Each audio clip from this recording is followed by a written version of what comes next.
Most riders think hydration is simple. You bring a bottle, maybe two if it's hot, you drink when you feel thirsty, and that's it. But if you look at how experienced cyclists actually manage hydration, it's quite different.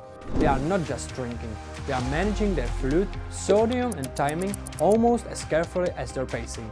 Because once you get hydration right, it's one of the easiest ways to improve how you feel on the bike. Hi, I'm Filip from ROUVY. Today I want to show you why water alone is often not enough and how a smarter approach to hydration can help you ride stronger, especially on longer or more demanding sessions. Because even small hydration mistakes can have a measurable effect. A loss of around 2% of body weight through sweat is enough to reduce endurance, increase perceived effort and push your core temperature higher. Not enough to stop your ride, but enough to turn a good ride into a frustrating one. So let's break down what's really going on and how to stay in control of it. You already know that sweating means fluid and electrolyte loss.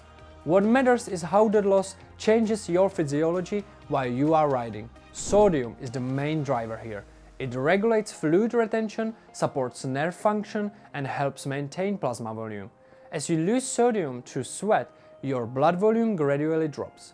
That means less efficient oxygen delivery, reduced cooling capacity and higher cardiovascular strain for the same workload.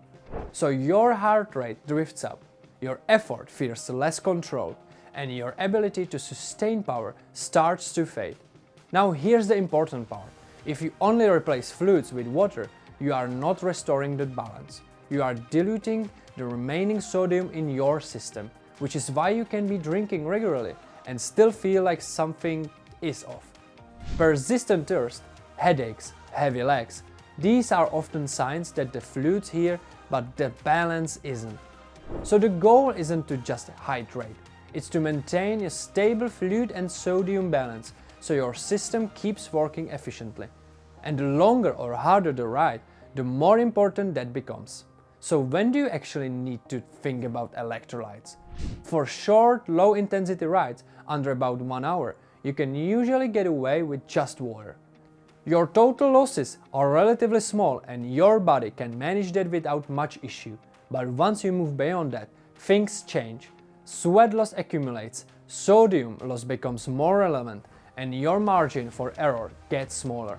For rides in the 60 to 90 minutes range, especially if there's intensity or heat, it makes sense to start including electrolytes. And for anything longer than that, or structured sessions where you are working at higher outputs, electrolytes really have to be part of the system, not something extra. Now let's talk about situation where this becomes even more critical: indoor training. Because when you are cycling indoors on a platform like ROUVY, the usual cues don't work the same way. You don't have natural airflow, evaporation is less effective, and even with a strong fan, cooling is still limited compared to riding outside. So your body heats up faster, and your sweat rate is typically higher than you expect. What makes this tricky is that it doesn't always feel dramatic. You are just sitting in one place, riding steady, but your body is under more thermal stress than it would be outdoors. And that accelerates fluid and sodium loss. So the strategy here has to be proactive.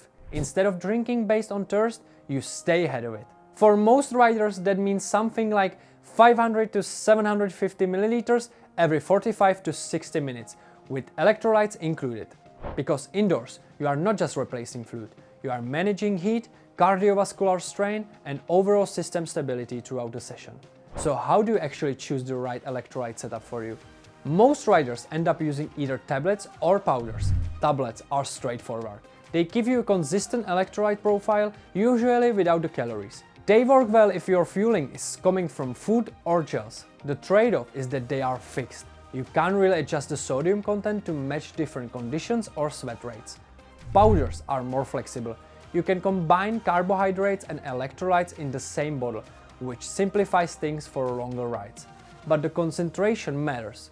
If the solution is too strong, it can cause discomfort. So it's not just about what you use, but how you mix it. This is something that's worth dialing in during training, not on race day. There are also more natural options, like juice with added salt or coconut water. These can work for lower intensity sessions, but in many cases, the sodium content is too low to match real sweat losses, especially during longer or hotter rides. So they tend to fall short when performance is the priority. Now let's put all this into a simple practical framework. Before a longer or hotter ride, it helps to start in a good place. About 60 to 90 minutes before you begin, take in around 500 to 750 milliliters of fluid with some electrolytes. This isn't about overloading, it's about starting with a stable fluid balance. During your ride, consistency is key. A general target is to drink around 500 to 750 milliliters per hour. Within that, you want a meaningful amount of sodium. Roughly in the range of 400 to 800 milligrams per liter is a solid starting point for most riders. From there, you can adjust based on conditions and on your own sweat rate. What you are really trying to do is limit the drop in plasma volume and maintain stable performance, not to eliminate fluid loss completely. But after the ride, the job isn't finished. If you only drink water, you continue to dilute your electrolyte levels. A better approach is to keep using an electrolyte solution and aim to replace about 150% of your fluid loss over the next few hours. That helps restore blood volume and re-establish proper balance more efficiently. By the way, it's a really good idea to test your hydration strategy before important rides or events. Just like fueling, this needs to be practiced. You need to know your gut can tolerate it and your body needs to adapt to it.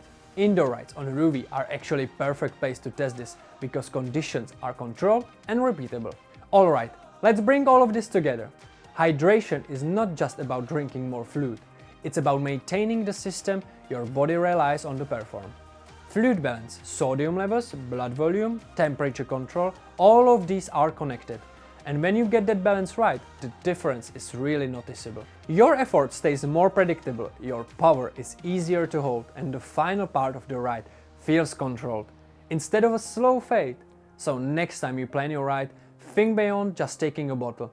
Think about what's in it and whether it matches what you're actually sweating out. If you found this helpful, give the video a like and subscribe to the ROUVY channel for more practical tips on pro cycling, nutrition and more. And if you have found a hydration strategy that works well for you, share it in the comments. Thanks for watching and I will see you on ROUVY or out on the road. Keep going!